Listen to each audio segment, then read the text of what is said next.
আপনি কি আপনার বর্তমান জীবনকে আরো পবিত্র, সুন্দর এবং সাফল্যমণ্ডিত করতে চান?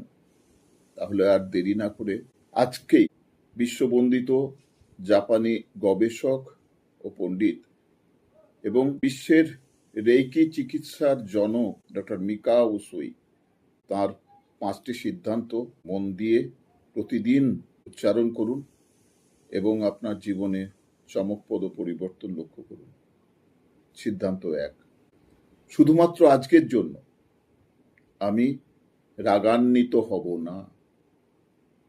সিদ্ধান্ত 2, শুধুমাত্র আজকের জন্য আমি কোনোভাবেই দুশ্চিন্তাগ্রস্ত হব না। সিদ্ধান্ত 3, শুধুমাত্র আজকের জন্য আমি সব কাজ সৎভাবে করব। সিদ্ধান্ত 4, শুধুমাত্র আজকের জন্য আমি যা পেয়েছি তার জন্য কৃতজ্ঞ থাকব। সিদ্ধান্ত 5, শুধুমাত্র আজকের জন্য আমি প্রতিটি জীবের প্রতি সহানুভূতিশীল হব।